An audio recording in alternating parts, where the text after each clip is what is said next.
एतरो सिंगार पारस, एतरो सिंगार चङो न है पारस। मां साथ छो न कयां सिंगार, मुझे भाउ जी शादी आहे ऐं मुझे सिंगार ते तूं अरहो थो थी।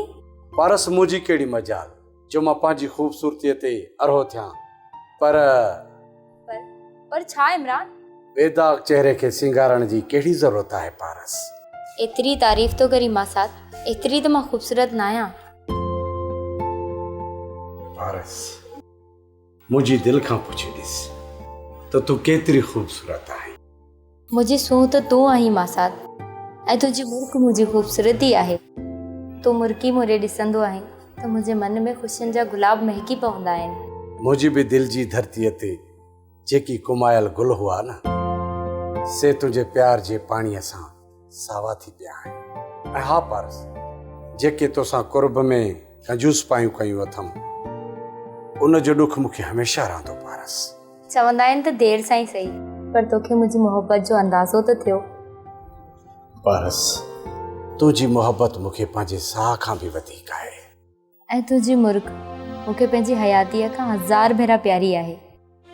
काइनात जा समूरा ॾुख पारस तुंहिंजे प्यार में मुर्कंदे क़बूल कंदी। तुंहिंजी मायूसी, तुंहिंजी बेरुखी जो बार बर्दाश्त करण खां घणो थी वेंदो। तोसां बेरुखी कयां त शल काफ़र थी मरां। मरन तुंहिंजा दुश्मन मां साथ, तोखे मुंहिंजी बि हयाती लॻे। अहिड़ियूं ॻाल्हियूं न कंदो कर। पारस हाणे छॾ हिननि ॻाल्हियुनि खे, जल्दी तयार थी वठ, मासी इंतज़ार में हूंदी, ॾाढी देर थी वई आहे। मां त तयार आहियां, पर तो छो पुलिस जी वर्दी पाती? मां साथ अदा राशिद जी शादी में शरीक कोन थींदे छा? ज़रूर ईंदुसि पारस, पर थोरो थाणे ते कमु आहे, उतां थी तो वटि ईंदुसि। जल्दी अचिजांइ मां साथ, तोखां बग़ैर ॼण बुसी लॻंदी। बिल्कुलु जल्दी ईंदुसि, पर हाणे हल, देर थी थिए। अच, किथे आहे तुंहिंजो भाउ? साईं मुंहिंजो भाउ त चोर न आहे, हो त हीरो नहीं आहे। हो छा चोरियूं कंदो? बाबा हू चोर हूंदो तॾहिं त शहरी पुलिस वटि दाही थिया आहिनि। साईं सॼे शहर खे ख़बर आहे त हो पंहिंजे साह खणण में हलाक आहे। हो छा चोरियूं कंदो? साहब चोर जो पुटु आहे, तव्हां हिन जी ॻाल्हि ते यकीन ई न कयो। साईं हुनखे वठी अची थाणे ते विहारियो, मूंखे छो विहारियो अथव? अरे हाणे बंदि कर इहो पंहिंजो रोइण। बाबा बाग अली, तूं भल वञ, असां त कोन था विहारियूं। साईं अला कंदो ख़ुशि हूंदे पुलिस में सभु तो जहिड़ा ऑफिसर हुजनि। साहब मुंहिंजो भाउ चोर न आहे। साहब ख़ुदा जे वास्ते इन शहर मां नशो ख़तमु करायो, न त केतिरनि ई नौजवान जूं ज़िंदगियूं ख़राब थी वेंदियूं।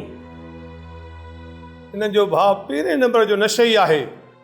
चयोमान माठ कर, हिकिड़ी ॻाल्हि कन खोले ॿुधी छॾ जमादार, जेकॾहिं आईंदा कंहिं ग़रीब खे त वठी आए त लाक में विझी छॾींदोसांइ। ड्रामा सीरियल सिलसिला मोहब्बतुनि जा तमाम एपिसोड्स ॾिसो हाणे HD क्वालिटीअ में। विज़िट करियो असांजो YouTube channel Sindh TV HD drama. Subscribe कयो असांजो official YouTube channel Sindh TV HD drama ऐं वधीक अपडेट लाइ बेल आइकन खे क्लिक करियो।